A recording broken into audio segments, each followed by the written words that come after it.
প্রেম মানুষকে অভিমান করতে শেখায়, কথা গোপন করতে শেখায়, দুঃখ সহ্য করতে শেখায়।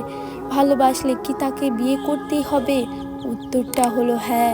অনেকেই বলে ভালোবাসা মানেই পাওয়া নয়, কিন্তু পাওয়া আশা যদি না থাকতো তবে ভালোবাসার মূল্য থাকতো না। যে কথা সে থাকবেই, কথাটি ভুল।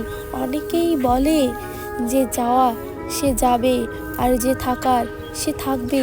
হয়তো কথাটা কিছু ক্ষেত্রে ঠিক, কিন্তু এটাকে মনের মধ্যে রাখবেন।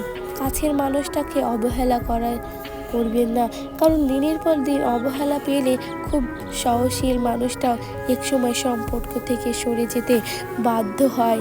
লোকে ভালোবাসা আর সম্পর্কে একই চোখে দেখে, অথচ একটা সম্পর্ক শুধু ভালোবাসার উপর কখনোই নির্ভর করে না। ভালোবাসার সাথে থাকা প্রয়োজন বিশ্বাস, ভরসা, দায়িত্ববোধ। সব থেকে বেশি গুরুত্বপূর্ণ এবং সময় থেকে গুরুত্বপূর্ণ একে অপরের প্রতি শ্রদ্ধা করা। মনে রাখবেন, এমন অনেক ঘটনা ঘটে যেখানে ভালোবাসা থাকলেও সম্পর্ক টিকে থাকে না। খুব পছন্দের মানুষের সাথে খুবই বেশি কথা বলতে নেই, এতে গুরুত্ব কমে যায়। একটু কম কথা বলা, কিছুটা গুরুত্ব দেওয়া থাকা ভালো, এতে আগ্রহ থাকে, একটা টান থাকে। কিন্তু সামান্য হলো যাকে আমাদের, তার সাথে আমার অনেক বেশি কথা বলতে ইচ্ছে করে, সারাদিনের ঘটনাগুলো তাকে না বললে পারি না। আমাদের অস্তিত্ব মনে হয়, তার ব্যাপারে জানার তীব্র আগ্রহ কাজ করে, প্রচুর কথা বলতে ইচ্ছে করে।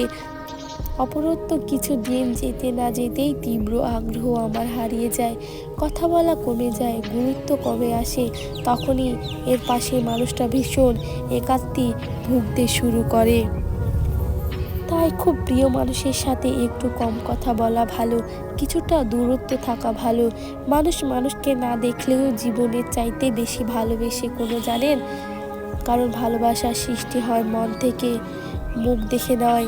ভালোবাসা মানে দুদিন পর ছেড়ে যাওয়া নয়, জীবনের শেষ দিনটি অদৃত্য হাতটা শক্ত করে ধরে রাখার নামই হয়তো ভালোবাসা। সব কিছু নির্ভর করে পরিস্থিতির ওপর। উদাহরণ, স্কুল শুরু ঘটনাটি ঘন্টা আমাদের বিরক্তিকর মনে হয়, ছুটির সময় ঘন্টার আওয়াজটি মধুর মতো মনে হয়। ভালোবাসার মানুষ অবহেলা করলে কি করা উচিত? যদি আপনিও এরকম সমস্যার মুখোমুখি হয়েছেন, তাহলে অবশ্যই কিছু উপায় রয়েছে যেগুলো আপনার। নাম্বার 1, নিজেকে শান্ত রাখার চেষ্টা করুন। এই ধরনের পরিস্থিতিতে সবথেকে বেশি কঠিন আর গুরুত্বপূর্ণ কাজ হলো নিজেকে শান্ত রাখা। অনেকে অস্থির মনে করে কাছের বন্ধুদের ফোন